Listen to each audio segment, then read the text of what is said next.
Oke, baiklah. Assalamualaikum warahmatullahi wabarakatuh. Kembali dengan Buana 79, salam semangat selalu untuk seluruh pelajar di Indonesia, baik dari Sabang sampai Merauke, dari Miangas hingga Pulau Rote. Ya, pada pertemuan kali ini saya akan bahas terkait soal uji kompetensi tahun 2026 ini ya, atau tahun pelajaran 2025-2026, khususnya paket 1 ya. Di sini kita lihat untuk tugasnya sendiri ya, langsung saja supaya untuk mempersingkat waktu kita lihat soalnya. Di sini seperti biasa tugas pertama adalah kalian disuruh mengentry ke dalam jurnal, kemudian yang kedua memproses buku besar, yang ketiga kemudian menyusun laporan keuangan dan yang terakhir kita disuruh untuk mengoperasikan aplikasi komputer akuntansi untuk membuat laporan keuangan dari soal ini. Langsung di sini kita lihat bahwa yang pertama, soal yang akan kita kerjakan adalah laporan keuangan dari UD S Prima atau ES Prima ya di sini jalannya Nusa Indah. Seperti biasa untuk kebijakan akuntansinya kita lihat di sini secara umum sama ya untuk secara umumnya. Kemudian di sini untuk pembelian ya bahwa setiap pembelian ada retur diperhitungkan sebagai pengurangan atas nilai utang. Ternyata di sini untuk pembelian terminnya N45 dan di sini tidak ada PPN ya ternyata ya. Jadi pembelian tidak ada PPN. Untuk pengeluaran kasnya di sini kas di atas 2 juta akan dibayar dengan menggunakan cek, sedangkan pengeluaran untuk 2 juta ke bawah atau 2 juta itu akan dibayar dengan menggunakan kas kecil. Terkait penjualannya di sini sama tidak ada PPN ya, beban transport penjualan dibebankan kepada pembeli. Lalu untuk termin penjualannya ada 2 per 10 N30, ada denda ya untuk keterlambatan membayar piutang 1%. Untuk penghapusan piutang menggunakan metode langsung ya. Kemudian untuk penerimaan kas secara sama. Untuk persediaan barang kita menggunakan metode atau sistem average ya atau metode moving average atau rata-rata tertimbang. Lalu di sini ada daftar nama akun yang kita gunakan, lalu disusul dengan daftar saldo awal 30 November. Di sini kita lihat untuk total dari saldo awal di sini total trial balance 30 November adalah 4.362.873.138. Lalu di sini ada data persediaan barang. Di sini barang yang kita jual adalah kulkas E537 dan kulkas E821, masing-masing persediaan memiliki stok 43 untuk yang kulkas pertama dan 47 untuk kulkas yang kedua dengan harga pokok masing-masing.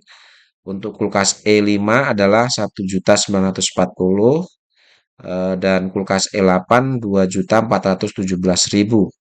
Lalu di sini disediakan untuk daftar saldo piutang beserta nama customernya ya.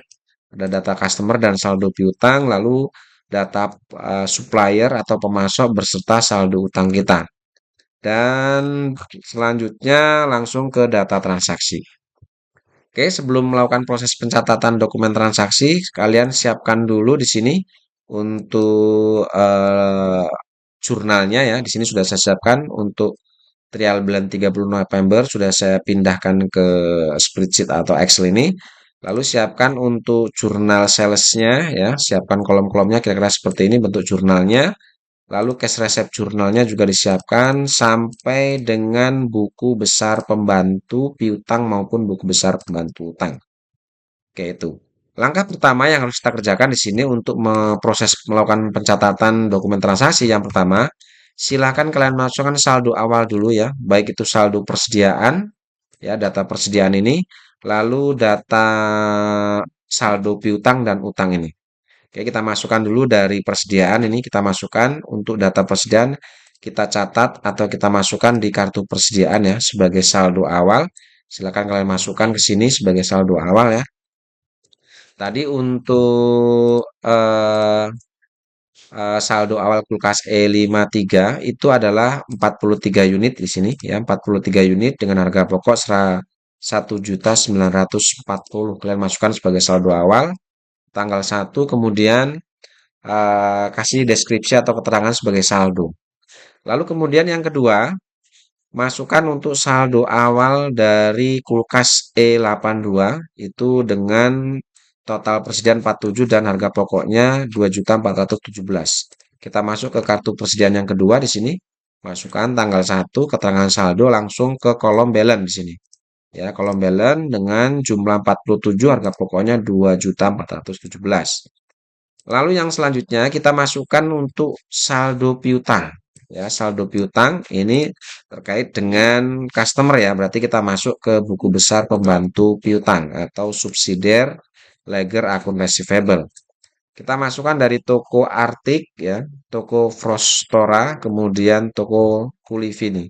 Kita masukkan di sini, kita lihat daftar piutangnya. Untuk toko arsip mempunyai nilai piutang atau saldo piutang itu 183 150. Kita masukkan ke sini sebagai saldo awal. Jangan lupa untuk piutang sendiri itu masukkan saldonya di sisi debit di kolom balance ya.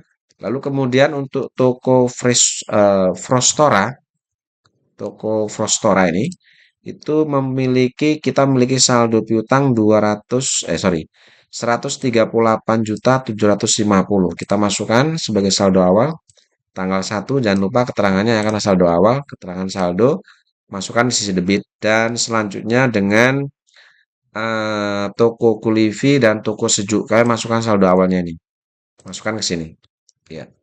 Toko Kulivi seperti ini dan toko Sejuk Abadi. Nah, itu untuk saldo awal piutangnya. Sekarang kita masukkan untuk saldo awal utang ya. Utang ini berkaitan dengan supplier atau pemasok.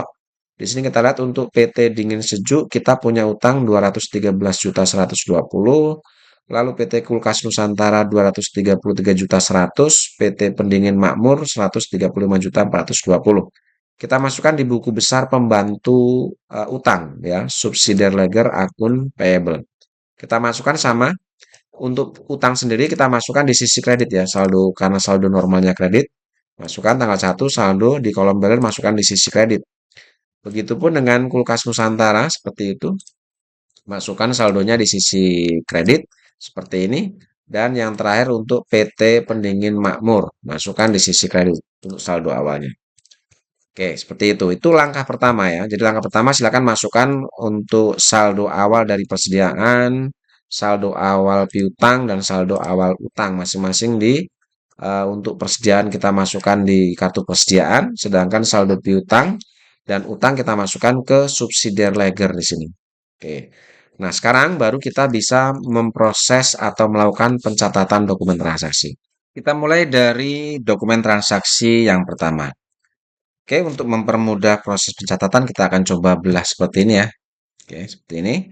Oke, kita mulai. Dokumen transaksi yang pertama, di sini ada bukti kas keluar ya. Keterangannya adalah untuk pembayaran gaji karyawan bulan November. Oke, adanya bukti kas keluar untuk pembayaran gaji karyawan bulan November ini akan kita catat di jurnal pengeluaran kas atau cash payment journal. Cara pencatatannya, kita masukkan tanggal dan bukti transaksinya di situ. Tanggal 1 ya, BKK di sini. Kemudian di sini kita mengeluarkan kas 16 juta, maka kita langsung masuk ke kolom kredit. Di sisi kredit ya, kolom cash in bank kita masukkan nilainya 16 juta. Oke, karena di sini kita mengeluarkan kas untuk membayar gaji karyawan dan bukan membayar utang dagang, maka kita masuk di sisi debit kolom order. Kita sebutkan nama akunnya, accurate expense, kode akunnya, dan jumlahnya di sini. Nah, seperti ini. Nah, kenapa kita pakai accurate expense? Karena di sini yang kita bayar adalah gaji karyawan bulan November, maka di sini kita gunakan akun beban utang seperti itu. Untuk keterangannya sendiri, jangan lupa kita masukkan untuk gaji karyawan ya, untuk pembayaran gaji karyawan. Seperti itu. Itu yang pertama. Kita masuk dokumen yang kedua. Dokumen yang kedua, di sini ada bukti kas keluar kembali. Keterangannya adalah untuk membayar pelunasan utang dagang kepada PT Kulkas Nusantara. Oke, cara pencatatannya jika kita mengeluarkan kas untuk membayar utang dagang, di sini kita masukkan tanggalnya sama seperti tadi, lalu dengan nomor buktinya, keterangannya adalah karena kita membayar kepada PT Kulkas, maka di sini kita masukkan PT Kulkas Nusantara. Oke, di sini kita mengeluarkan kas untuk membayar utang dagang adalah 233 juta. Ya. Nah, karena kita membayar kas sebesar mengeluarkan kas 233 juta untuk membayar utang dagang, maka di sisi debit kita masuk ke kolom akun payable, jumlahnya sama. yaitu 233.100.000. Nah, itu yang pertama. Yang kedua, karena ini pelunasan utang, maka otomatis ini akan berdampak pada berkurangnya utang dagang kita. Nah, berkurangnya utang dagang ini akan kita catat di buku besar pembantu utang, ya, atas nama di sini PT Kulkas Nusantara, berarti yang ini. Oke, kita masukkan tanggal 2. Di sini tadi berkurangnya kas itu dicatat untuk pelunasan utang atau berkurangnya utang karena adanya pelunasan tadi itu dicatat di buku di jurnal kas keluar atau cash payment, sehingga deskripsinya kita masukkan cash payment. Jadi sumber jurnalnya tadi adalah cash payment di sini. Di sini bisa kita masukkan refnya CPJ atau cash payment journal. Nah, di cash payment journal tadi utang dagang itu ada di sisi debit, yaitu 233 juta 100, sehingga di buku besar pembantu utang itu kita akan posting di kolom posting di sisi sebelah debit seperti ini. Nah, setelah kita ambil dari cash payment nilai utang atau berkurangnya utang tadi, maka selanjutnya kita akan perhitungkan dengan saldo. Sebelumnya ada saldo utang 233.100. Lalu tanggal 2 ada pelunasan, sehingga di sini ada kredit ketemu debit. Karena kredit ketemu debit, maka di sini otomatis selisihnya 0. Artinya di sini sebelumnya ada utang dagang, lalu ada pelunasan sehingga lunas dengan nilai yang sama. Yaitu dokumen yang kedua. Yang pertama tadi kita catat di jurnal pengeluaran kas, lalu yang kedua kita catat di buku besar pembantu utang untuk mencatat berkurangnya nilai utang dagang kita kepada PT Kulkas Nusantara. Masuk ke dokumen yang ketiga. Oke, dokumen yang ketiga di sini kita lihat ada faktur, ya. Faktur itu adalah bukti transaksi kredit. Nah, apakah ini penjualan atau pembelian kredit? Kita lihat kopnya.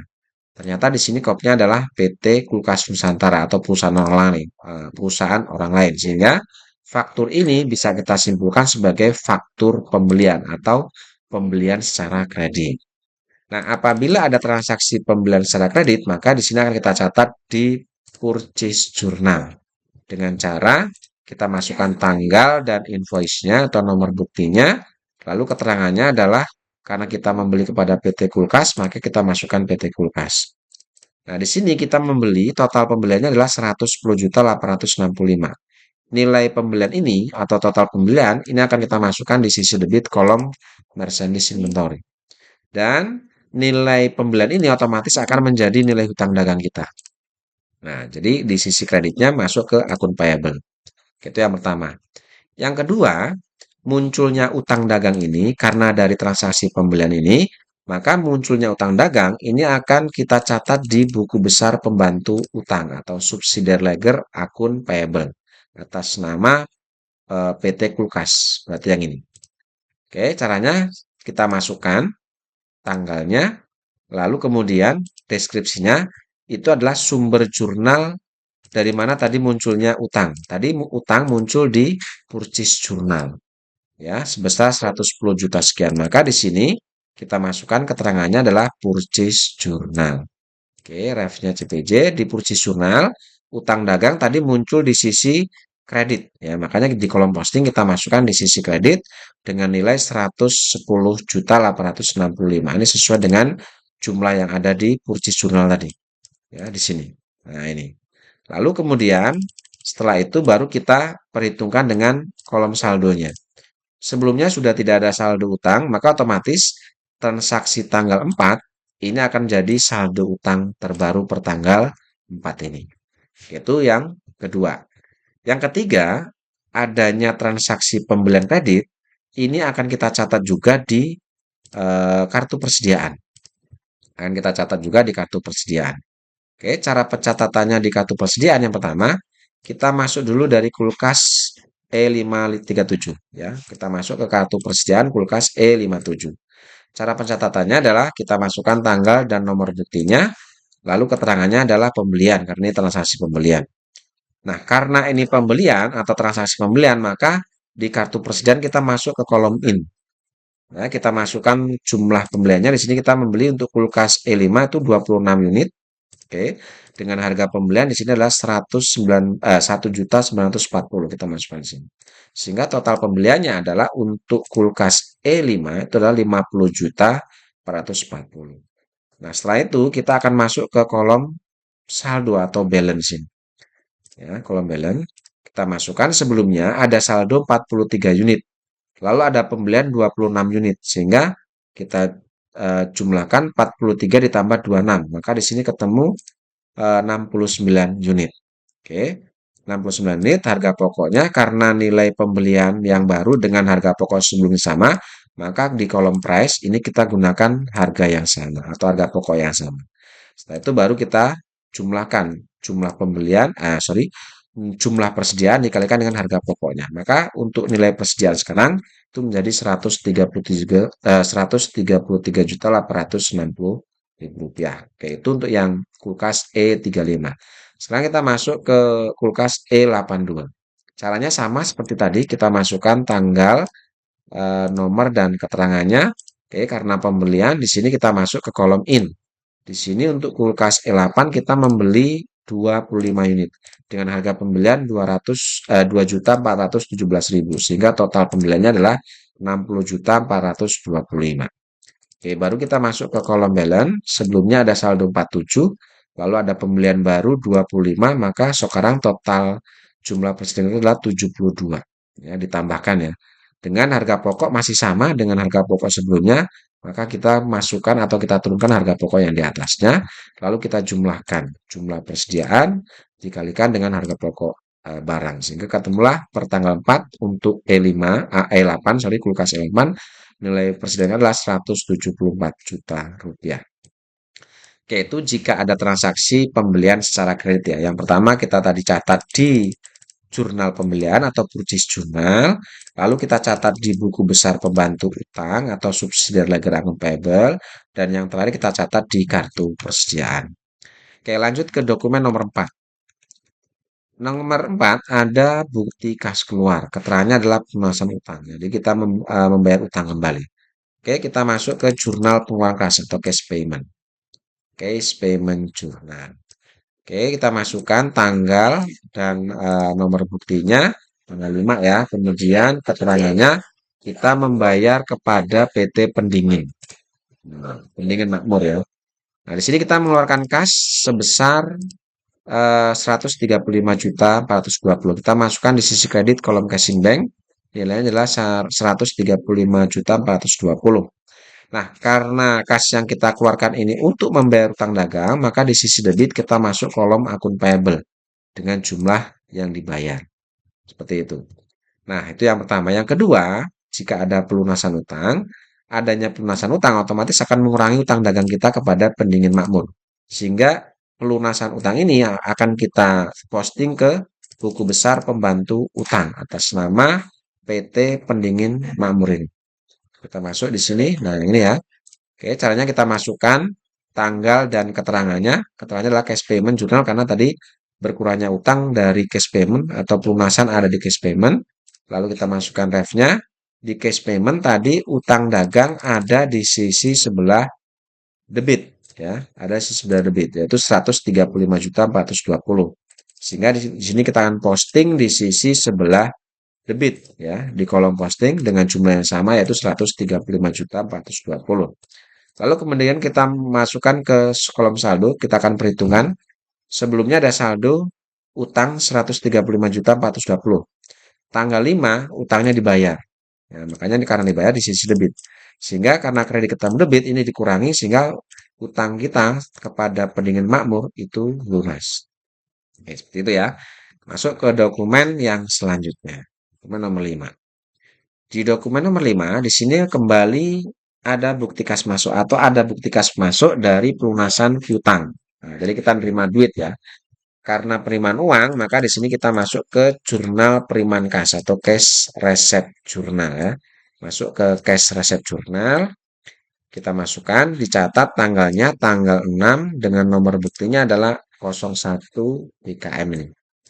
Oke, kita masukkan nilai yang kita terima adalah 179 juta. Maka ini langsung kita catat di sisi debit ya. Kolom cash in bank langsung di sini ke jumlah yang kita terima berapa pun langsung masuk ke sini. yaitu dari piutang tanggal 29 November. Dan di sini ada termin 2/10. Artinya, jika ada pelunasan piutang dari customer kurang dari 10 hari, maka dapat potongan 2%. Nah, untuk mengetahui berapa nilai piutangnya, kita lihat di daftar saldo piutang. Atas nama tadi toko siapa? Toko Arsid ya. Toko Arsid ya. Kita menerima pelunasan piutang dari toko Arsid. Oh ya, ini ya, toko Arsid. Maka di sini deskripsinya toko Arsid. Kita lihat di sini di saldo piutang atau daftar saldo piutang, ternyata dari toko Arsid jumlah piutangnya itu adalah 183 juta. 183.150. Nah, nilai piutang yang dilunasi ini kita masukkan di sisi sebelah kredit ya, kolom akun receivable karena pelunasan piutang, maka di kolom dimasukkan di sini. Kalau kita perhatikan di sini, nilai yang kita terima itu tidak sama dengan nilai piutangnya. Mengapa? Karena toko arsi ternyata membayar kurang dari 10 hari, jadi sehingga dia mendapatkan potongan ya, mendapatkan potongan 2% dari nilai piutang ini. Nah, 2% dari nilai piutang, ini kita hitung ya di sini, 2% dari nilai piutang, coba kita hitung di sini, ya 2% kali, sorry, 2% kali, sorry ya, 2% kali piutangnya ini. Nah, ternyata nilainya 2%, sorry, 2, nah, 2% kali nilai piutang. Didapat 3.663. Nah, potongan penjualan ini kita masukkan ke kolom order di sini. Oke, kita masukkan kolom order dengan akun sales diskon. Kode akunnya adalah 41103, totalnya adalah 3.660 tadi sesuai perhitungan. Ya, sesuai perhitungan ini. Sehingga kalau kita jumlahkan cash in bank ini ditambahkan dengan nilai potongan itu sama dengan nilai piutangnya. Seperti itu. Oke, itu yang pertama ya. Jika ada pelunasan piutang, yang pertama kita catat di cash receipt. Yang kedua, adanya pelunasan piutang otomatis akan mengurangi piutang atas nama toko arsit ini. Nah, berkurangnya piutang atas nama toko arsit ini akan kita catat di buku besar pembantu piutang atas nama toko arsit. Oke, caranya kita masukkan tanggalnya ya, tanggal 6. Kemudian adanya pelunasan piutang tadi ada di jurnal penerimaan kas atau cash receipt. Sehingga kita masukkan di sini keterangannya cash receipt dengan ref-nya CRJ. Nah, piutang tadi di cash receipt, piutang tadi muncul di sisi sebelah kredit ya. Piutang muncul di sisi sebelah kredit, nilainya 183. Maka di buku besar pembantu piutang, di sini kita masukkan atau kita posting ke sisi sebelah kredit dengan jumlah yang sama. Nah, lalu kemudian kita perhitungkan dengan saldo. Sebelumnya ada saldo piutang 183.150 ya. Dan tanggal 6 ada pelunasan sehingga per tanggal 6 piutangnya lunas. Oke, itu jika ada bukti kas masuk dari pelunasan piutang ya. Yang pertama tadi kita catat di jurnal penerimaan kas, yang kedua kita catat di buku besar pembantu piutang. Lanjut dokumen nomor 6. Oke, dokumen nomor ada faktur ya. Seperti tadi faktur itu adalah bukti transaksi kredit. Dan di sini kopnya adalah perusahaan kita atau perusahaan yang sedang kita buatkan laporan keuangan. Itu artinya ini adalah faktur penjualan atau penjualan secara kredit. Nah, apabila ada transaksi penjualan secara kredit, yang pertama, ini akan kita catat di jurnal sales atau sales journal. Caranya adalah kita masukkan tanggal dan nomor fakturnya, keterangannya kita masukkan kepada siapa kita jual. Di sini kepada toko Frostora. Kali sini kita masukkan toko Frostora. Oke, di sini kita jual. Yang pertama, nilai penjualannya adalah 92.676. Ini kita masukkan ke sisi kredit kolom merchandise, sales of merchandise. Dan beban angkutnya itu 200.000 atau freight-nya. Kita masukkan ke kolom freight. Kemudian nilai penjualan dan harga beban angkut penjualan ini atau beban angkut pengantaran barang yang dijual ini kita jumlahkan, kita masukkan di sisi debit kolom akun receivable menjadi piutang. Otomatis jumlah pembelian dengan beban angkut ini akan jadi piutang kita. Itu yang pertama ya, pencatatan untuk nilai penjualannya. Yang kedua, adanya penjualan kredit ini otomatis akan menimbulkan piutang dagang. Nah, di sini piutang muncul 92.876.000. Nah, munculnya piutang dari transaksi penjualan secara kredit ini akan kita catat di buku besar pembantu piutang. Kita lihat di sini kita jual dari toko Frostora ya. Berarti di sini kita masuk ke buku besarnya Frostora. Kita masukkan tanggal 7, keterangannya tadi piutang muncul di sales jurnal ya. Lalu keterangannya di sini refnya SC. Nah, di sales jurnal tadi piutang ada di sisi sebelah kredit. Sebelah debit ya. Ya, nilainya adalah 92 juta sekian. Ini kita masukkan di kolom posting ya di buku besar pembantu di sisi debit. Seperti ini. Kemudian kita masuk ke kolom saldo. Sebelumnya ada saldo piutang 138.750. Di tanggal 7 itu muncul piutang kembali 92 juta. Sehingga karena debit ketemu debit ini kita jumlahkan. Kita jumlahkan, letakkan di bawahnya sebagai saldo piutang per tanggal 7 sekarang menjadi 231.626.000. Itu yang pertama. Nah, yang kedua. Yang ketiga, adanya penjualan kredit ini otomatis berpengaruh kepada persediaan barang dagang kita. Nah, persediaan barang dagang kita yang berkurang akibat penjualan ini kan kita catat di atau akan kita catat di kartu persediaan. Cara pencatatannya sama seperti tadi ya, kita masukkan tanggal dan nomor buktinya, keterangannya adalah penjualan. Oke, karena ini adalah penjualan, maka kita akan catat atau kita masuk ke kolom out ini. Kolom out. Di sini untuk kulkas E537 kita menjual 21 unit. Dengan harga pokok barang yang dijual ya, untuk kolom out atau price di kolom out itu mengambil price di kolom balance. Di sini kita lihat harga pokoknya adalah 1.940. Maka ini kita masukkan ke sini sebagai harga pokok. Ya, jadi sekali lagi untuk menentukan price di kolom out itu mengambil price di kolom balance. Di sini kita lihat price-nya adalah 1.940. Maka di sini kita samakan. Lalu kita jumlahkan total jumlah barang yang dibeli yang dijual dengan harga pokok barangnya. Di sini ketemu nilai 40.740. Oke, itu yang untuk kulkas E53. Sekarang kita masuk ke kartu persediaan kulkas E821. Caranya sama seperti tadi, kita masukkan tanggal dan keterangannya. Lalu karena ini penjualan, kita masuk ke kolom out. Oke, untuk kulkas E8, di situ kita menjual 18 unit. Dengan harga pokok barang yang kita jual itu adalah 2.417.000. Sehingga total harga pokok dari 18 unit ini totalnya adalah 43.506.000. Ini total dari jumlah barang dikalikan dengan harga pokoknya. Nah, dari pencatatan di kartu persediaan di sini kita dapat informasi atau mendapatkan harga pokok untuk 18 unit dan harga pokok untuk 21 unit. Nah, total harga pokok ini dari barang yang dijual 21 unit dan 18 unit ini, harga pokoknya ini kita jumlahkan.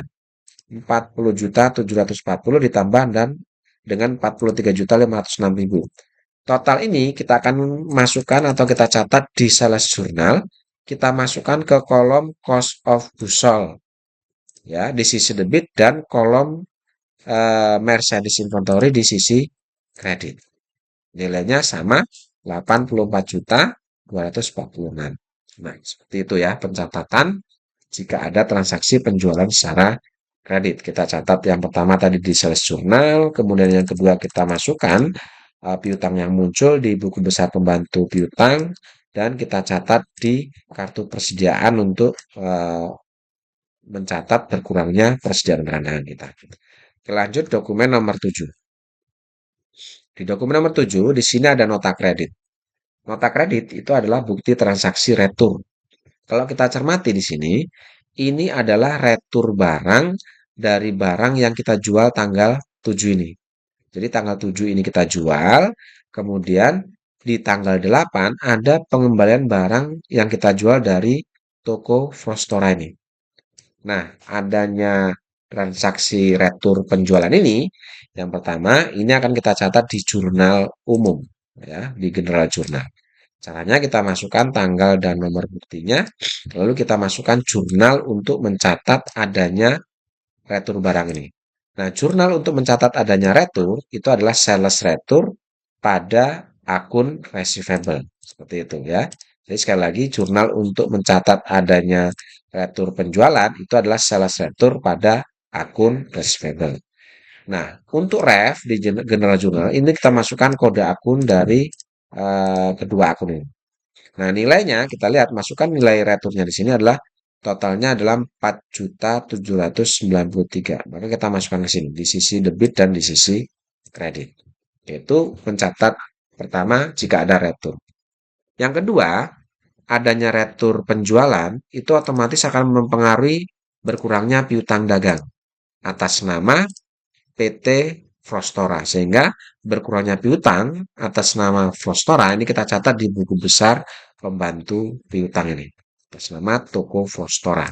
Oke, kita masukkan tanggalnya tadi retur ini dicatat di general jurnal ya, di jurnal umum sehingga kita masukkan. Nah, di general jurnal tadi muncul piutang ada di sisi kredit 4.793 sehingga di sini kita masukkan untuk di kolom posting di sisi sebelah kredit seperti ini. Nah, setelah itu baru kita perhitungkan dengan saldo piutang sebelumnya. Sebelumnya ada piutang 231 juta sekian. Lalu ada posting dari jurnal umum itu di sebelah kredit 4 juta sekian. Oke, debit ketemu kredit, maka ini kita kurangkan. Nah, sekarang saldonya berkurang menjadi 226.833.000 rupiah. Oke, itu yang kedua. Yang ketiga, adanya retur penjualan atau pengembalian barang yang kita jual, itu pun otomatis berpengaruh terhadap persediaan barang dagang kita. Oke. Nah, di sini di kartu persediaan yang pertama cara mencatatnya kita masukkan tanggalnya, lalu nomornya. Karena ini adalah retur penjualan, maka kita masuk ke kolom out ya, di mana kolom out itu khusus untuk mencatat adanya penjualan dan retur penjualan. Nah, proses pemasukan nilainya di sini perbedaan dengan penjualan karena di sini ada retur 1 unit, maka pencatatannya adalah kita gunakan tanda min. Ya, karena ada pengambilan barang satu, maka otomatis akan mengurangi penjualan tanggal 7 tadi, mengurangi satu. Oke, harga pokok barang yang diretur adalah otomatis 1.940 karena barang ini yang diretur. Dan nilainya total harga pokok barang retur adalah 1.940. Lalu selanjutnya kita masuk ke persediaannya seperti ini. Oh, tadi yang penjualan belum kita kalkulasi dengan persediaannya, dengan saldo. Oke, tadi untuk penjualan tanggal 7 kita hitung dulu ya di sini. Tadi lupa tadi tidak dicatat ya. 69 dijual 21, maka sekarang persediaan per tanggal 7 adalah 48 dengan harga pokoknya 1.940, nilainya per tanggal 7 adalah 93.120. Lalu tanggal 8 ada retur 1 unit. Nah, karena ada retur, otomatis ada pengembalian barang, berarti barang kita jadi bertambah karena ada pengembalian barang yang kita jual. Jadi barang yang kita jual balik lagi ke kita, maka persediaan kita menjadi bertambah 49 unit. Ya. Walaupun di sini tandanya min, tetapi di kolom saldo tetap persediaan kita bertambah, ya, seperti itu. Oke, harga pokoknya masih sama, kita turunkan sehingga nilai persediaan untuk 49 unit adalah 95.060.000 rupiah. Oke, itu yang pertama. Yang kedua, untuk tanggal 7 tadi juga sama ya, belum kita akumulasi dengan saldo. 72 tadi dijual 18, persediaan per tanggal 7 tadi 54, harga pokoknya 2 juta sekian, total nilai persediaan adalah 130 juta. Oke, baru sekarang kita masukkan transaksi yang tanggal 8 ini untuk retur. Kita masukkan sama seperti di atas tadi, tanggal 8, NK, retur penjualan. Oke, karena retur kita masuk ke kolom out di sini. Oke, sama ada satu retur, ya, retur 1 di sini, min 1, dengan harga pokok barang yang diretur, berarti yang ini kita masukkan, totalnya adalah kita masukkan ke sini. Ya, seperti itu. Baru kita akumulasi dengan saldo persediaan sebelumnya. Sebelumnya ada 54, lalu ada pengembalian barang satu, berarti bertambah ya persediaan kita karena kita terima barang lagi. Dan harga pokoknya masih sama, sehingga nilai persediaan kita sekarang menjadi 132.935 untuk kulkas E821. Nah, muncul di sini total harga pokok barang yang diretur. Nah, harga pokok barang yang diretur di sini ini akan kita catat di jurnal umum dengan jurnal merchandise inventory di sisi debit dan cost of goods sold di sisi kredit. Nah, seperti itu. Nilainya itu adalah jumlah dari harga pokok barang satu unit E35 dan satu unit E38 ini. Kita jumlahkan 1.940 ditambah dengan 2.417. Kita masukkan di sisi debit dan sisi kredit. Seperti itu. Oke, di bawah kita masukkan keterangan toko Frostora. Ini untuk menjelaskan bahwa ini adalah retur dari toko Frostora. Seperti itu. Oke, jadi agak panjang ya jika ada retur penjualan ya. Tadi kita catat di jurnal umum untuk mencatat nilai penjualannya, lalu kita catat di buku besar pembantu piutang untuk mencatat berkurangnya nilai piutang, lalu yang terakhir kita catat di kartu persediaan untuk mencatat bertambahnya persediaan barang dagang kita dari adanya retur penjualan ini. Lanjut ke dokumen nomor 8. Ada voucher kas kecil. Ya. Kalau voucher itu berarti pengeluaran kas kecil. Maka akan kita catat di jurnal petty cash. Caranya kita masukkan tanggal, nomor buktinya, ya, dan keterangannya untuk pembayaran listrik bulan November ya, PLN dan Pamjaya. Oke, di sini kita mengeluarkan kas kecil, ya, kita mengeluarkan kas kecil adalah 1 juta.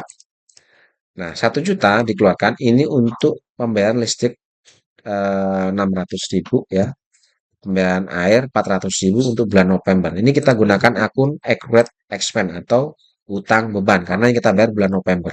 Kita ada di bulan Desember. Jadi membayar bulan kemarin sehingga statusnya membayar utang beban. Oke, kode akun dan jumlahnya di sini menyesuaikan jumlahnya 1 juta sama dengan jumlah yang langsung kita keluarkan. Lanjut ke dokumen nomor 9. Oke, ada voucher kembali. Oke, masih di petty cash berarti ya. Kita masukkan tanggal, di sini keterangannya untuk membeli bensin. Berarti untuk membeli bensin kendaraan. Oke. Lalu di sini kita mengeluarkan kas 450 untuk pembelian operasional ya. Ini akan kita masuk ke operasional lain-lain atau other operating expense atau biaya atau beban operasional lain-lain. Ya. Lalu kode akunnya untuk order sendiri adalah 61109, totalnya tentunya sama dengan jumlah kas yang kita keluarkan, yaitu 450.000. Seperti itu. Lanjut dokumen nomor 10. Kembali ada faktur ya, kodnya perusahaan kita. Ini adalah penjualan secara kredit. Oke, penjualan kredit ini yang pertama kita catat di sales journal terlebih dahulu untuk mencatat nilai penjualannya. Kita masukkan tanggal dan nomor buktinya di situ ya. Di sini nomornya adalah 02SC. Di sini kita jual kepada toko Sejuk Abadi. Dengan total penjualan adalah 61 juta. Ya, 61 juta ini kita masukkan di sales of merchandise untuk nilai pembeliannya dan beban angkut 150 kita masukkan di freight collected atau di beban angkut penjualan.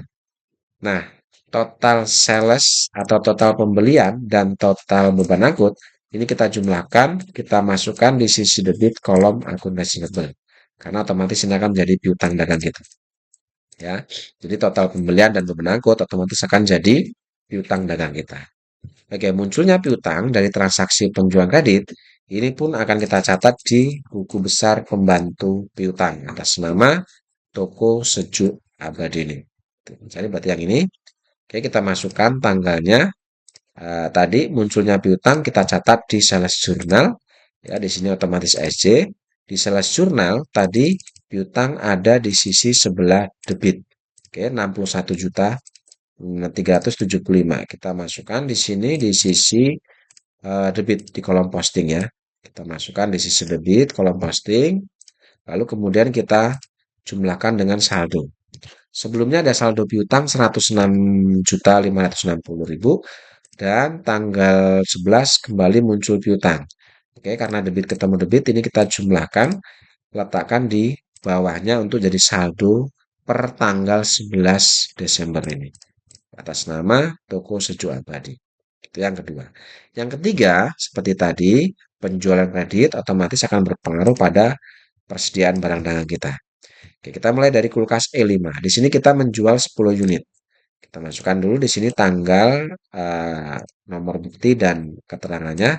Ini yang di atas tadi retur ya, jangan lupa masukkan retur. Oke, karena penjualan, maka kembali lagi masuk ke kolom out. Untuk kulkas E5 itu 10 unit kita jual. Dengan harga pokok barang yang kita jual ini kita lihat di kolom price. Ini harga pokoknya adalah 1.940.000. Sehingga total harga pokok untuk 10 unit itu adalah 19.400.000. Lalu kita masuk ke kolom balance. Kita akumulasi. Sebelumnya ada 49 unit, lalu dijual 10. Maka sekarang persediaan kita berkurang menjadi 39. Dengan harga pokok masih tetap, nilai persediaan kita sekarang menjadi 75.660. Oke, masuk ke ke kartu kulkas E8. Kita masukkan tanggal, nomor bukti dan keterangannya. Lalu kita masuk ke kolom out. Oke, di sini untuk kulkas E8 kita sama menjual, kita menjual 15 unit ya. Kita menjual 15 unit dengan harga pokok barang, kita ambil dari sini, kita masukkan ke kolom price ini. Sehingga total harga pokok untuk 15 unit itu adalah 36 juta sekian. Lalu kita masuk kolom saldo persediaannya, sebelumnya ada 55 unit, dijual 15, maka sekarang persediaan kita menjadi 40 unit.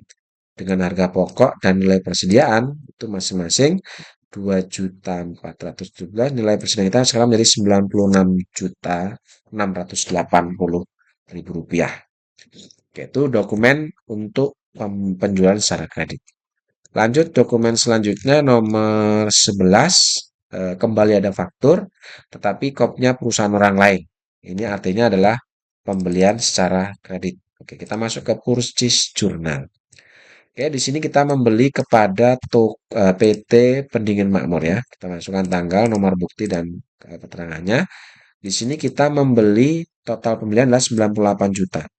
748.000. Ini kita masukkan di kolom debit dan kredit untuk merchandise dan akun payable-nya.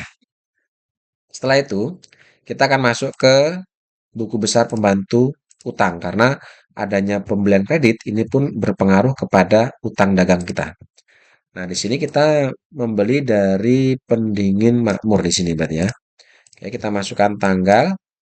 Nah, tadi munculnya utang dicatat di purchase journal. Nanti kita masukkan purchase. Di sini PJ ya. Di purchase journal, tadi utang dagang atau payable muncul di sisi sebelah kredit. Nilainya 98.748.000 ya di sini. Nah, yang ini muncul di sisi sebelah kredit, maka di kolom posting buku besar pembantu utang itu masukkan di sisi kredit. Lalu kita akumulasi dengan saldo sebelumnya. Sebelumnya sudah tidak ada utang, maka otomatis transaksi pembelian tanggal 13 ini akan menjadi saldo utang terbaru untuk kita kepada PT Pendingin Makmur. Oke. Itu yang kedua. Yang ketiga, munculnya transaksi pembelian kredit otomatis akan berpengaruh kepada persediaan barang dagang kita. Jadi adanya pembelian otomatis akan menambah persediaan kita. Kita masukkan tanggal, nomor bukti dan keterangannya. Karena ini transaksi pembelian kita masuk kolom in. Di sini untuk kulkas E5 kita membeli 21 unit. Oke, nilai pembeliannya, price-nya itu diambil dari dokumen, yaitu 1.940. Dan kemudian kita jumlahkan total pembelian 40.740.000. Setelah itu kita masuk ke kolom saldo. Nah, sebelumnya ada saldo 39. Lalu kita membeli barang 21 sehingga persediaan kita pasti bertambah menjadi 60 unit. Dan harga pokoknya masih sama. Sekarang nilai persediaan kita menjadi 116.400.000 untuk kulkas E5. Oke, sekarang kita masuk ke kulkas E8. Kita masukkan tanggal, nomor bukti dan keterangannya. Oke, untuk kulkas tipe E8 kita membeli 24 unit. Harga pembelian di sini adalah 2.417. Sehingga total nilai pembeliannya adalah 58.008.000. Lalu kita masuk ke kolom saldo atau kolom balance. Sebelumnya ada 40 unit, kita membeli 24, maka persediaan kita bertambah menjadi 64 unit. Dengan harga pokok masih sama, dan nilai persediaan kita sekarang menjadi Rp154.688.000. Itu adanya pembelian barang secara kredit. Lanjut ke dokumen nomor 12. Kembali ada faktur. Kopnya perusahaan kita. Berarti ini adalah transaksi penjualan kredit. Oke, yang pertama kita masuk ke sales untuk mencatat nilai penjualannya. Kita masukkan tanggal, nomor bukti dan keterangannya. Di sini kita menjual kepada toko Kulivi. Oke, dengan total pembeliannya adalah 100.128.000 ya, total pembeliannya kita masukkan ke kolom Merchandise. Di sini 100.128.000, beban angkutnya 220 kita masukkan di sini sehingga kita jumlahkan, jumlahnya kita masukkan ke kolom akun receivable di sisi debit ini.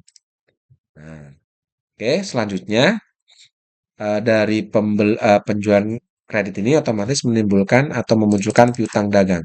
Maka kita catat di buku besar pembantu piutang. Di sini kita menjual kepada toko Kulivi, berarti kita masuk buku besarnya toko Kulivi. Oke, kita masukkan tanggalnya. Tadi piutang dicatat di sales journal dengan kode SC. Di sales journal tadi piutang muncul di sisi debit ya, 100 juta. Nah, di sini 100 juta 348. Maka di buku besar pembantu piutang kita akan posting di sisi debit seperti ini. Lalu setelah itu kita jumlahkan dengan saldo sebelumnya. Sebelumnya ada saldo debit 159.840, lalu muncul kembali piutang tanggal 14. Makanya di sini di sisi debit. Oke, karena debit ketemu debit, kita jumlahkan, saldonya kita letakkan di bawah. Nah, saldo kepada toko Kulivi atau piutang toko Kulivi sekarang menjadi Rp260.188.000. Itu yang kedua. Yang ketiga, sekali lagi penjualan kredit ini pun pasti berdampak pada persediaan kita atau berkurangnya persediaan kita. Kita masukkan tanggal, nomor bukti dan keterangannya. Lalu kemudian karena ini penjualan maka kita masuk ke kolom out ya. Oke, untuk tanggal 14 penjualan kepada Kulivi ini kita menjual 22 unit untuk yang kulkas E5. Oke, harga pokok barang kita ambil dari price di kolom balance yaitu 1.940, sehingga total harga pokok untuk 22 unit adalah Rp42.680.000. Lalu kita masuk kolom saldo persediaan, sebelumnya ada 60 unit dijual 22, maka persediaan kita sekarang berkurang menjadi 38 unit dengan harga pokok masih sama sehingga nilai persediaan kita sekarang menjadi Rp73.720.000. Itu untuk yang kulkas E5. Sekarang kita masuk kartu persediaan E8. Nah, kita masukkan sama seperti tadi. Oke, karena penjualan kita masuk ke kolom out ya. Di sini kita jual untuk E8 20 unit. Nah, dengan harga pokok masih sama dengan sebelumnya yaitu 2.417.000 sehingga total harga pokok untuk 20 unit adalah 48.340. Masuk ke balance atau saldo. Sebelumnya ada saldo persediaan 64 dijual 20, sekarang menjadi 44 unit dengan harga pokok masih sama sehingga nilai persediaan kita sekarang menjadi Rp106.348.000. Oke, itu dokumen nomor 12 ya. Masuk dokumen nomor 13. Oke, ada bukti kas masuk ya dari pelunasan piutang. Oke, adanya bukti kas masuk dari perusahaan piutang. Ini yang kita catat yang pertama di case receipt journal ya. Oke, kita masukkan tanggalnya, tanggal 15 ya. Nomor buktinya adalah 02 BKM. Deskripsinya kita menerima dari toko Frostora. Oke, di sini kita menerima 86 juta. Maka otomatis kita akan langsung masukkan di kolom debit sisi debit kolom casing bank. Ya, di sini total piutang ini adalah untuk pelunasan tanggal 7 Desember. Ya, tanggal 7 Desember ada termin. Jadi tanggal 7 ke tanggal 15 berarti ada potongan ya. Karena terminnya 2/10 ya. Pelunasan kurang dari 10 hari, maka dapat potongan 2%. Nah, untuk mengetahui berapa nilai piutang dari piutang dari toko Frostora ini berapa? Kita lihat di transaksi tanggal 7 karena di sini transaksi yang dulu sini adalah tanggal 7 tanggal 7 Desember. Oh, berarti tidak ada potongan ya. Karena di sini tanggal 7. Tan, tan, tan, tan, tan. Tanggal 7 Desember dilunasi tanggal 15. Oh, Desember. Ada sales diskon kah di sini? 86 juta. Oh, di sini tanggal 7 Desember ya. Tanggal 7 Desember berarti ya kita lihat transaksi tanggal 7. Oke, kita lihat transaksi tanggal 7 untuk penjualan kepada toko Frozen. Berarti yang ini ya. Oke, kita lihat bahwa untuk transaksi tanggal 7 dijual kepada toko Frostora, ini nilainya piutangnya 92 ya. Tanggal 7. Oh, nilainya 92 juta. Oke. Namun di sini ada retur. Di tanggal 8-nya ada retur 4.793 sehingga coba kita kurangkan 92 juta dikurangi dengan 4.793. Maka setelah saya hitung di sini nilai piutangnya adalah 88 juta 83.000. Ya, silakan di cross check kembali. Jadi penjualan tanggal 7 itu 92 juta dikurangi dengan retur tanggal 8 4.793. Nah, setelah saya hitung itu dapat 88 juta 83.000. Seperti itu. Itu nilai piutangnya. Nah, sekarang kita masuk ke transaksi penerimaan tadi tanggal berapa tadi? Tanggal 15 ya. Nah, ini tanggal 15 ya. Ada termin 2% dari nilai piutang. Tanggal 7 kita jual barang, tanggal 15 kita menerima pelunasan. Berarti belum ada 10 hari. Maka kita hitung di sini. Kita coba hitung 2% dari 2% dari oke, 2% dari nilai piutangnya ini. Nah, didapat 1.761.660. Nah, nilai potongan ini kita masukkan di kolom debit, sisi debit kolom order dengan slash diskon. Kode akunnya 4 masih sama ya. Nilainya adalah 1.761.661 nih. Seperti itu. Nah, itu untuk pelunasan tanggal 7 ya. Oke, itu pertama untuk pelunasan piutang yang saya catat di cash receipt. Yang kedua, adanya pelunasan piutang ini otomatis akan berpengaruh pada piutangnya atau buku besar pembantu piutangnya toko Frostora. Kita masuk ke subsidiary ledger from receivable toko Frostora. Berarti yang ini. Oke, kita masukkan tanggal 15-nya. Oke, untuk deskripsinya kita masukkan tadi berkurangnya piutang dicatat di cash receipt. Di sini CRJ. Di cash receipt tadi piutang muncul di sisi sebelah kredit ya, karena ada pelunasan. Oke, muncul di sisi sebelah kredit nih. Total piutang yang dilunasi adalah 88 juta 83.000. Kita masukkan di sini di buku besar piutang di sisi kredit. 88 juta 83.000. Lalu kita perhitungkan dengan saldo piutang sebelumnya. Sebelumnya ada saldo piutang 22,6 juta 833, lalu tanggal 15 ini ada pelunasan sehingga beda kolom. Kalau beda kolom berarti dikurangkan. Sekarang piutangnya kepada Frostora atau Frostora punya utang ke kita menjadi 138.750.000. Itu transaksi nomor 13. Lanjut ke dokumen nomor 14 ada voucher. Oke, voucher itu pengeluaran kas kecil. Ini akan kita catat di petty cash. Oke, kita masukkan tanggal, nomor, dan keterangannya.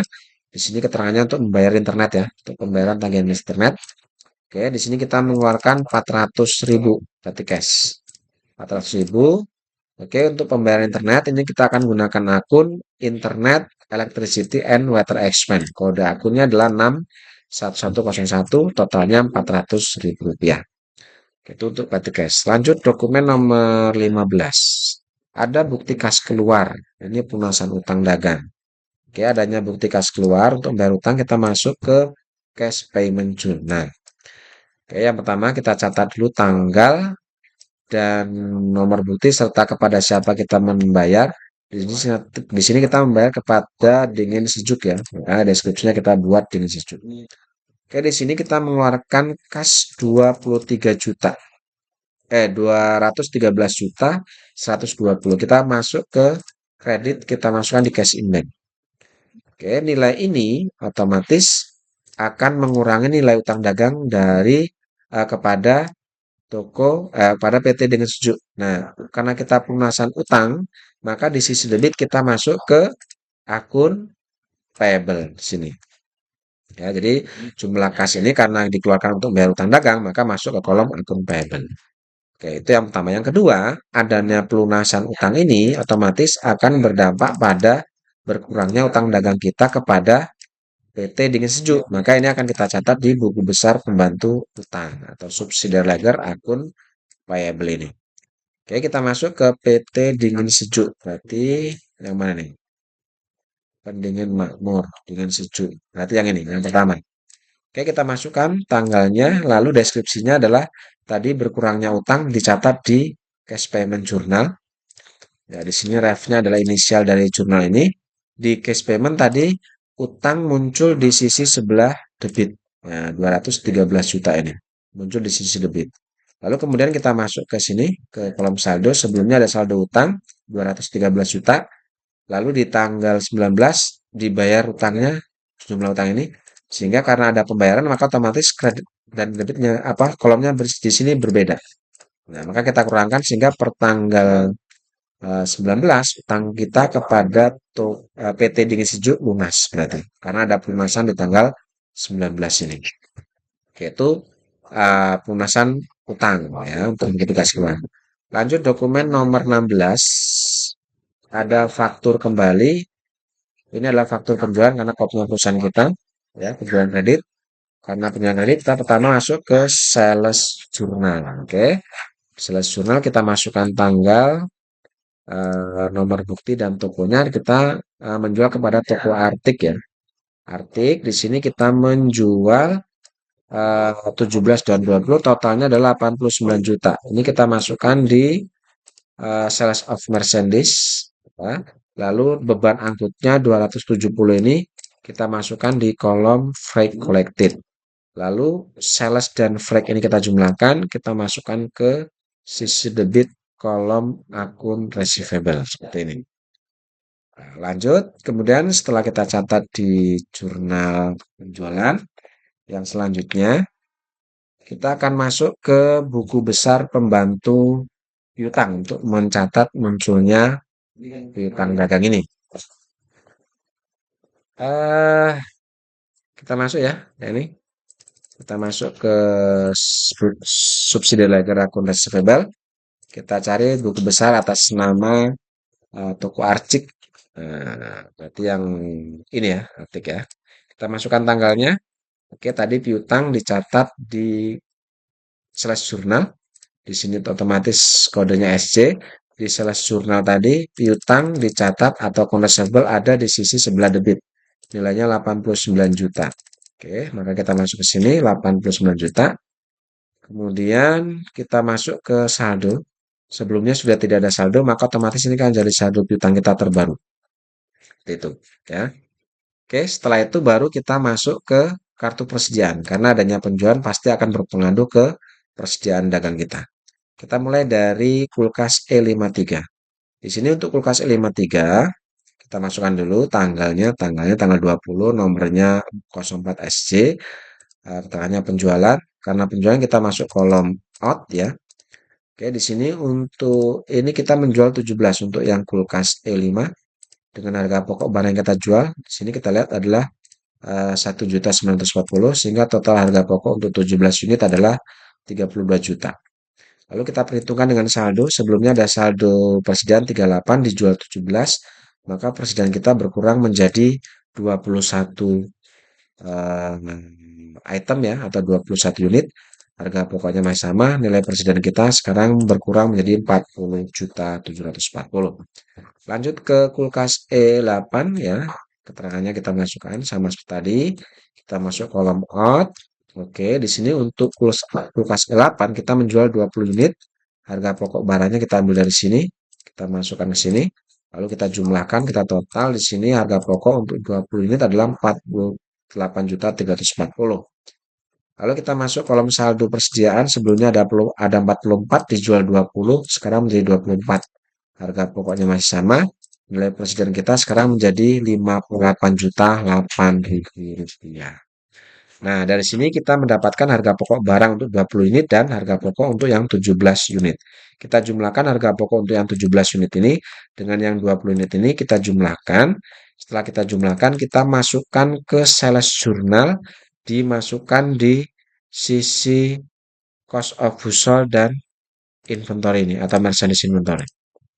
Nah, seperti ini. Oh, yang di atas ini belum kita cari ya untuk yang ini. Ini harusnya kita masukkan tadi. Lupa tadi ya untuk yang toko sejuk. Kita lihat toko sejuk. Tadi kelupaan belum dicatat tadi untuk toko sejuk ya. Tanggal berapa tadi transaksi? Transaksi tanggal berapa tadi? Sales jurnal. Transaksi yang belum ini tanggal 11 dan tanggal 14 ya. Transaksi tanggal 11 dan tanggal 14. Oke, di tanggal 11 kalian jumlahkan saja yang ini. Kalian jumlahkan saja. Berarti yang ini ya. Yang 15 unit ini ditambah dengan yang 10 unit ini. Kalian jumlahkan, kalian masukkan ke sini. Kelupaan tadi ya. Kita masukkan di sini dan di sini. Dan yang terakhir yang tanggal 14 ini untuk toko Kulivi tanggal 14 ya, transaksi tanggal 14 di sini kita lihat berarti yang ini penjualan tanggal 14 berarti yang 22 unit ini harga pokok yang 22 unit ini ditambah dengan harga pokok yang 20 unit ini. Kita jumlahkan, lalu kalian masukkan ke sini, ke kolom cost of goods sold di sisi debit dan kolom merchandise inventory di sisi kredit. Nah, tadi kelupaan ya. Oke, seperti itu. Oke, lanjut ke dokumen nomor 17. Ya, nomor 17 ada bukti kas masuk. Oke, ada bukti kas masuk. Keterangannya pelunasan piutang. Oke, adanya pelunasan piutang ini kita catat di cash reserve ya. Cash reserve jurnal. Oke, kita masukkan di sini tanggal, kita masuk nomor 03 BKM. Di sini kita menerima dari Kulivi atau toko Kulivi. Jumlah kas yang kita terima adalah 159 juta 840. Di sini ada ketentuan termin ya 2/10. Piutang yang di Indonesia adalah tanggal 30 November. Sekarang tanggal 21 Desember. Berarti tidak ada potongan, otomatis piutang kita pun pasti nilainya juga sama ini. Nah, nilainya ini 159.840. Untuk meyakinkan bisa kalian cek di atas di daftar saldo piutang apakah jumlah piutangnya segini ya. Oke, seperti itu. Tapi saya yakin sudah sama ini. Lalu adanya pelunasan piutang ini pun akan berdampak pada berkurangnya piutang atas nama toko Kulivi. Maka kita masuk ke buku besar pembantu piutang toko Kulivi di sini. Oke, kita masukkan tanggalnya. Tadi piutang dicatat atau berkurangnya piutang dicatat di cash receipt. Di sini CRJ, di cash receipt tadi piutang ada di sisi sebelah kredit, yaitu 159 juta ini. Ini muncul di sisi kredit. Lalu kemudian kita masuk ke kolom balance, kita akumulasi dengan saldo sebelumnya. Sebelumnya saldo piutang 260, 188.000, lalu ada pelunasan tanggal 21, makanya di sini ada di sisi kredit, maka ini kita jumlahkan, kita kurangkan ini. Nah, saldo sekarang piutang atas nama Kulivi menjadi 100.348.000 rupiah. Oke, seperti itu. Lanjut dokumen 18. Ada faktur kopnya orang lain. Berarti ini adalah transaksi pembelian kredit. Oke, transaksi pembelian kredit. Ini yang pertama kita masuk ke purchase journal. Kita masukkan dulu tanggal, nomornya, lalu kita membeli kepada siapa di sini. Oke, di sini kita beli kepada Dingin Sejuk. Oke, di sini total pembeliannya adalah 134.590. Total ini kita masukkan di kolom debit dan kredit untuk merchandise dan akun payable. Nah, kemudian yang kedua, adanya pembelian kredit otomatis akan berdampak pada bertambahnya utang dagang kita. Maka kita catat di buku besar pembantu utang atau subsidi ledger account payable. Ini dingin sejuk, berarti yang ini. Kita masukkan tanggalnya. Oke, bertambahnya utang tadi ini kita catat di purchase journal. Ya, di sini PJ. Lalu di purchase journal tadi utang dagang muncul di sisi sebelah debit ya. Maka kita catat di sisi debit tuh, debit 134 juta. Maka di sini kita posting di sisi sebelah debit. Kredit, sorry. Sebelah kredit ya. Nah, karena sebelumnya sudah tidak ada utang, maka otomatis ini akan jadi utang dagang atau saldo utang dagang kita. Oke, itu yang kedua. Yang ketiga, kita akan masuk ke kartu persediaan karena otomatis pembelian ini berpengaruh kepada persediaan barang dagang kita. Kita masukkan tanggal, nomor, dan keterangannya ya. Tanggal 22, 92 di sini, YS. Karena pembelian kita masuk ke kolom in. Untuk kulkas E5, ini kita membeli 32 unit dengan harga pembelian di sini adalah 1.940.000 sehingga total pembelian adalah 62.080.000 rupiah. Oke, sekarang kita masuk ke kolom saldo. Sebelumnya ada 21 unit, lalu ada pembelian lagi 32, maka sekarang persediaan kita menjadi 53 unit dengan harga pokok masih sama dan nilai persediaan kita sekarang per tanggal 22 adalah 102.820.000 rupiah. Oke, itu untuk yang kulkas E5. Sekarang kita masuk ke kulkas E8. Oke, masih pembelian kita masuk kolom in ya. Di situ untuk E8 ada 30 unit barang yang kita beli. Oke, nilai pembeliannya atau harganya adalah 2.417 sehingga total pembelian kita adalah 72.510. Oke, kita masuk ke sini ke kolom persediaan atau saldo. Sebelumnya ada 24, beli lagi 30, sekarang 54. Oke, dengan harga pokok masih sama, sehingga nilai persediaan kita sekarang menjadi 130.518.000 rupiah. Oke, itu transaksi nomor 18. Sekarang kita masuk dokumen nomor 19. Ada nota debit. Nota debit atau nota kredit itu adalah sama-sama retur. Bedanya kalau retur pembelian itu kita menggunakan nota debit, kalau retur penjualan kita gunakan nota kredit. Nah, kalau kita perhatikan ini adalah transaksi retur pembelian dari barang yang kita beli tanggal 22 ini. Jadi dokumen nomor 18 itu kita beli barang kepada PT Dingin Sejuk. Tanggal berikutnya, tanggal 23, setelah barang kita terima, ternyata ada barang yang rusak. Ya. Satu unit untuk kulkas E5 dan satu unit untuk kulkas E8. Nah, adanya retur pembelian yang pertama, ini akan kita catat di jurnal umum. Ya, kita masukkan tanggalnya dulu, tanggal, nomor buktinya. Oke, jurnal untuk mencatat adanya retur pembelian ini, jurnalnya adalah akun payable ada di sisi debit, merchandise inventory ada di sisi kredit. Seperti itu. Lalu kita masukkan kodenya, lalu kita masukkan jumlah returnya di sini. Di sini total returnya adalah 4.357. Kita masukkan di sisi debit dan kredit di sini. Nah, oke, selesai ya. Nah, setelah itu adanya retur pembelian otomatis akan mempengaruhi utang dagang kita kepada PT Dingin ya, akan berkurang. Nah, berkurangnya utang dagang itu kita catat di buku besar pembantu utang atau subsidiary ledger account payable kepada Dingin Sejuk. Berarti di sini. Oke, tanggalnya tanggal 23 ya. Subsidiary ledger account payable tanggal 23. Lalu tadi berkurangnya utang dagang ini muncul di jurnal umum ya, sini ya. Nah, jurnal umum ya. Nanti kita masuk ke sini. Kita masukkan di sini jurnal umum atau general jurnal ya. Ini oke, general jurnal. Ini belum sempat saya salin. Di sini GC dan di tadi muncul di sisi debit ya untuk di jurnal umum tadi. Ya, di sini. Berarti kita ambil yang ini. Nah, baru kita akumulasi dengan saldo sebelumnya. Sebelumnya ada saldo kredit ya, yaitu 134 juta. Lalu ada retur tanggal 23, 4 juta sekian. Berarti ini dikurangkan dengan nilai retur ini. Nah, saldo kita sekarang menjadi 130.233.000 rupiah.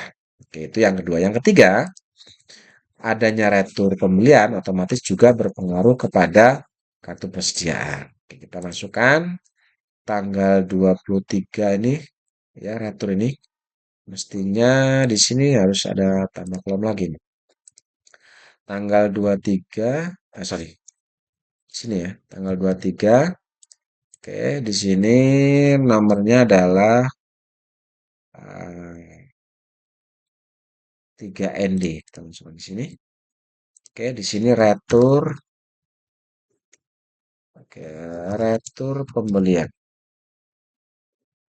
Ya, di sini untuk retur pembelian adalah 1 unit untuk kulkas apa tadi? E5 ya.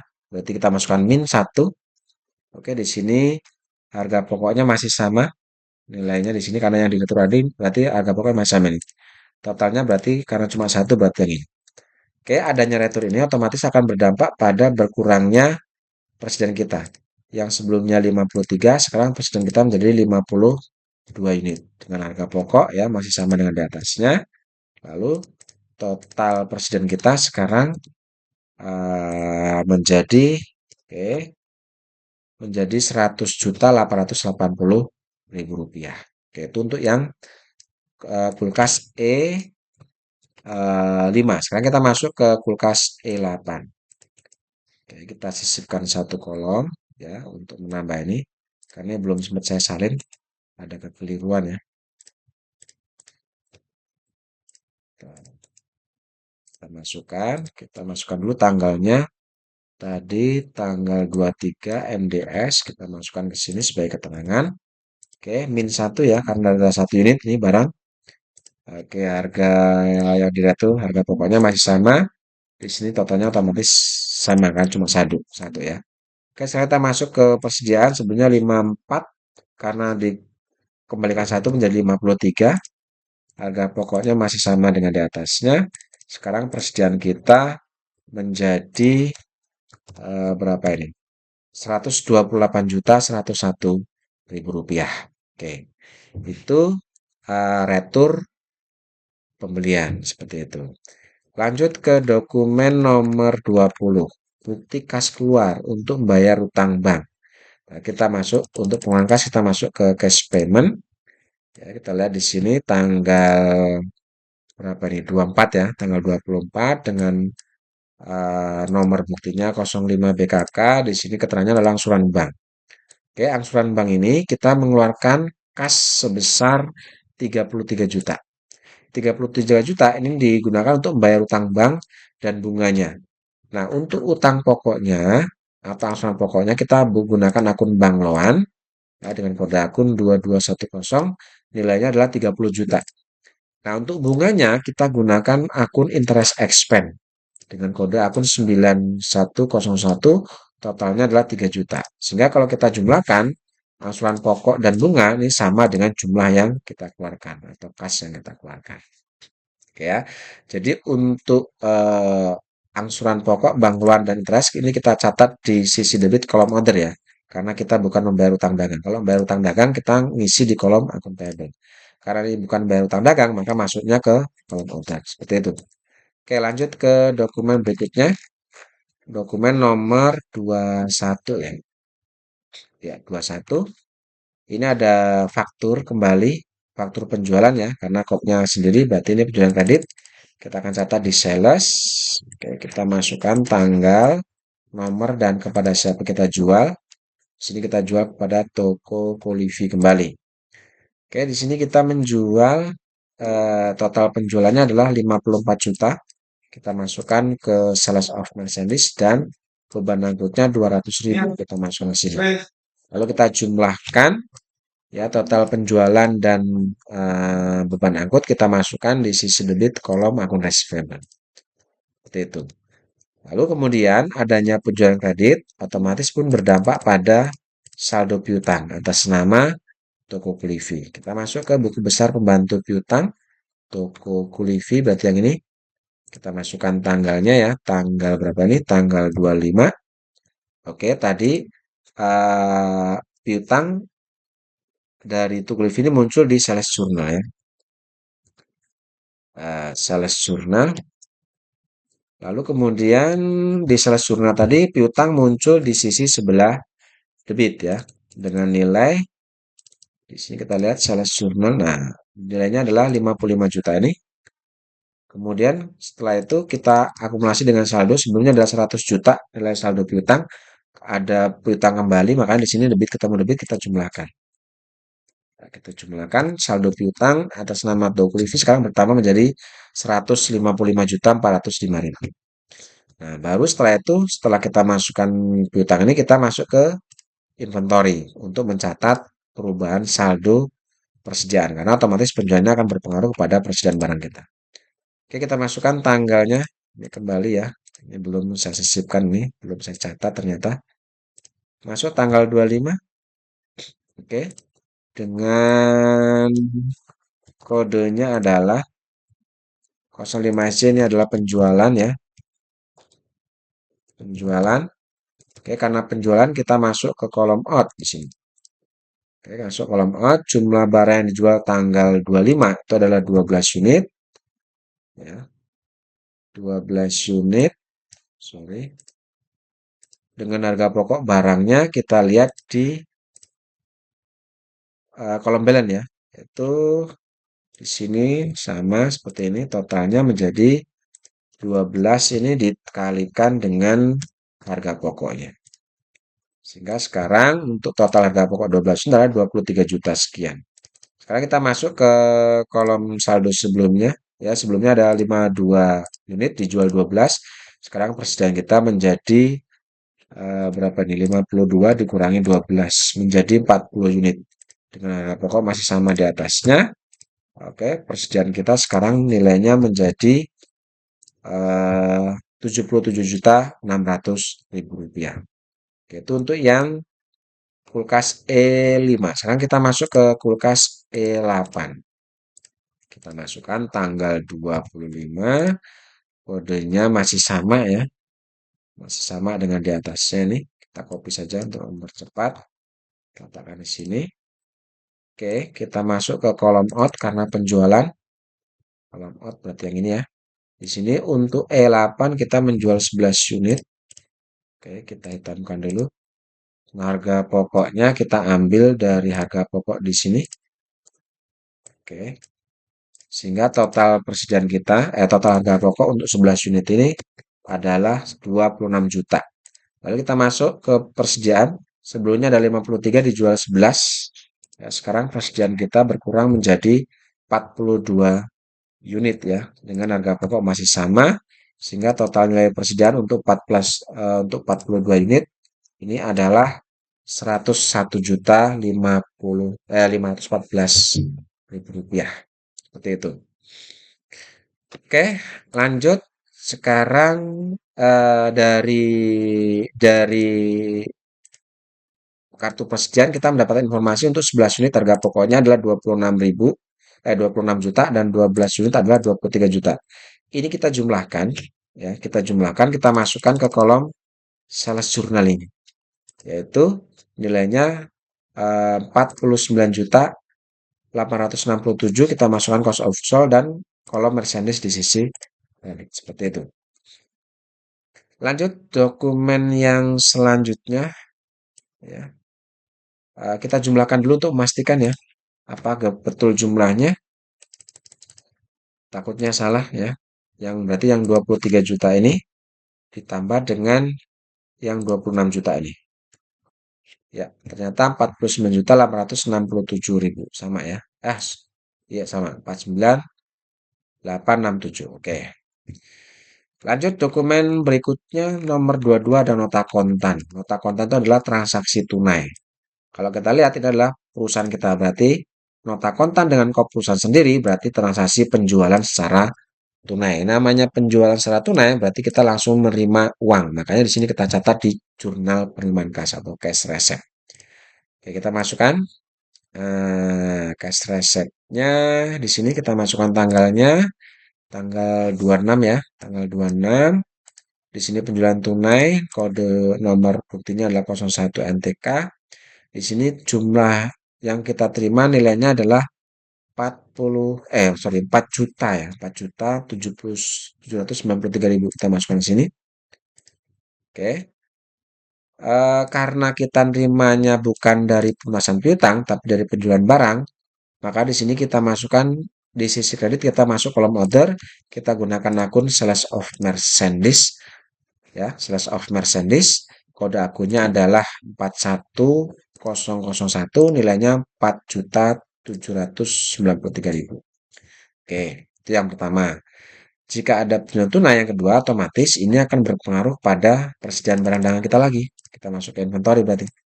Oke, kita masukkan tanggal 26, itu adalah penjualan tunai, ya. Kita masukkan penjualan tunai karena penjualan berarti kita masuk kolom out. Jumlah yang kita jual 1 unit, ya.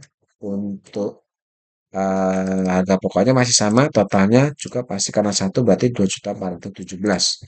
Lalu kita coba jumlahkan 42 ini ditambah 1 jadi 43 unit. 43 sekarang persediaan kita ya. Oke, 43 unit.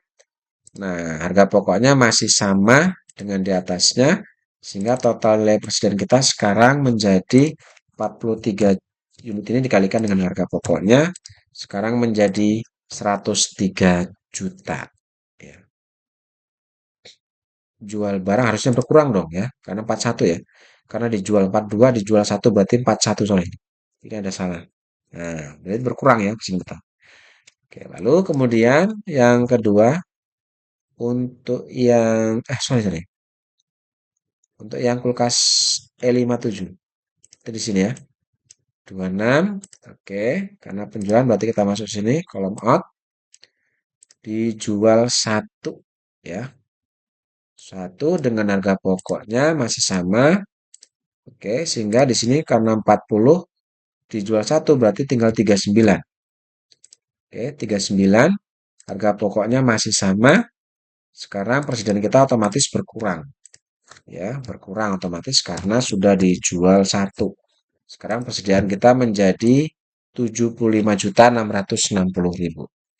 Oke, dari memasukkan ke kartu persediaan di sini untuk muncul harga pokok barang ya untuk yang 1 unit ini dengan yang 1 unit yang kulkas E8. Ini kita jumlahkan harga pokoknya. Kita jumlahkan, lalu kita masukkan ke cash receipt tadi. Di sisi debit kita masukkan ke kolom order dengan akun cost of goods sold. Oke, kode akunnya adalah 51101. Totalnya adalah jumlah tadi. Ya, jumlah harga pokok barang tadi yang 1 unit ini 100.940 ditambah dengan 1 unit yang 2.417.000. Kita jumlahkan, kita masukkan ke sini ke cost of goods sold. Di sisi debit dan di sisi kredit kita akan gunakan akun merchandise inventory ya dengan kode akun 11301, nilainya sama dengan cost of goods sold. Oke, itu dokumen nomor 22. Sekarang kita masuk dokumen berikutnya nomor 23. Ada bukti kas keluar ya. Berarti kita masuk ke cash payment journal. Cash payment, oke. Di sini kita mengeluarkan kas untuk pembelian meja seharga 25. Oke. Kita masukkan dulu tanggal berapa nih? Tanggal 27 ya. Oke, tanggal 27 ternyata banyak yang belum saya input ini. Kodenya 06 ya. Oke, 06 kita masukkan ke sini. 06 keterangannya adalah untuk pembelian meja kasir ya. Pembelian meja kasir. Oke, pembelian meja kasir. Di sini total kas yang kita keluarkan adalah biaya pengiriman, ya, biaya angkut ya. 25.000. Ini kita masuk di sini. Total kas dulu yang kita keluarkan di sini. Totalnya adalah 2.600.000. Oke, 2.600.000. Untuk akunnya sendiri, kita akan gunakan akun Office Equipment at Cost ya. Kode akunnya adalah 1210 dan nilainya 2.600.000. Ya, 2.600.000 seperti itu. Oke. Lalu yang selanjutnya adalah untuk bukti kas masuk. Nah, ini ada pelunasan piutang. Berarti kita masuk ke cash receipt ya, karena bukti kas masuk. Cash receipt, kita masukkan ke sini. Kita masukkan tanggalnya tanggal 28 ya. Tanggal 28, oke. Kemudian di sini keterangannya kita eh, toko toko sejuk ya. Kita terima dari toko sejuk. Oke. Jumlah uang yang kita terima di sini adalah 107 juta. Oke, 107 juta. Ternyata di sini yang dilunasi adalah piutang tanggal 22 November. Dilunasi tanggal 28 November berarti melewati 30 hari. Berarti si pelanggan kena denda 1%. Ya, kena denda 1%. Oke, untuk mengetahui berapa sebenarnya nilai utang dagang, piutangnya, nilai piutangnya, kita coba lihat di daftar saldo piutang. Daftar saldo piutang atas nama toko sejuk ya. Sejuk bukan ini. Ya, sejuk abadi. Ternyata di sini piutangnya adalah 106.560. Nah, nilai piutang ini kita masukkan di sisi kredit kolom akun receivable. Seperti ini. Nah, jumlah piutang 106.560 ternyata jumlah uang yang kita terima adalah 107.625. Nah, karena di sini pembayarannya melewati batas termin, maka customer ini kena denda atau kita denda dia. Kena denda di sini nilai dendanya adalah tadi berapa tadi? Oh, masih di bawah ya. Nilai dendanya tadi sebentar. Nah, ini ya. Dendanya 1% dari nilai utang. Sekarang kita hitung. 1% dikalikan dengan nilai piutangnya. Ini adalah 106 juta. 1.065.000.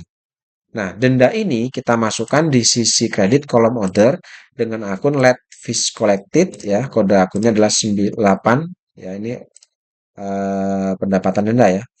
Jumlahnya adalah 1.065 sesuai ini. Sehingga kalau kita jumlahkan denda ini ditambah dengan jumlah piutang, maka akan sama dengan jumlah kas yang kita terima. Seperti itu. Oke, lanjut. Dokumen nomor 25. Ada bukti kas masuk kembali di sini. Oke, dari toko Frosta. Oke, kita masuk masih di cash reserve ya. Masih di cash reserve karena kita menerima apa? Menerima piutang lagi. Oke, dari toko Frostora. Jumlah piutang yang kita terima adalah 138 juta rupiah.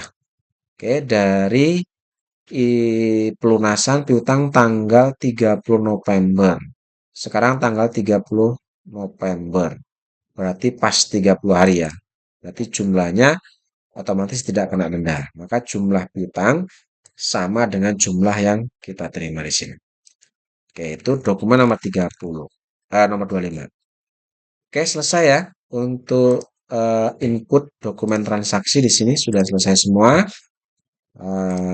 Karena begitu panjang durasi ya.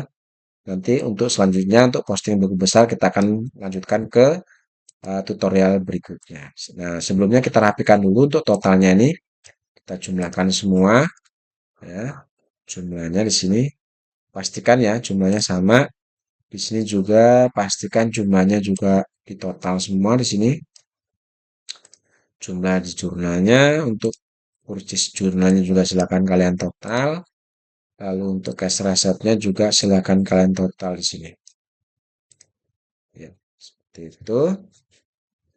51 masuk 8 oke. Lalu purchase jurnalnya juga sama kalian total. Untuk jurnal umumnya juga silakan kalian total seperti ini. Ya. Oke, selesai ya untuk tahapan pencatatan jurnal atau pencatatan dokumen transaksi ke dalam jurnal. Untuk berikutnya kita akan lanjutkan pada bagian kedua atau part 2. Selesai cukup, terima kasih. Assalamualaikum warahmatullahi wabarakatuh.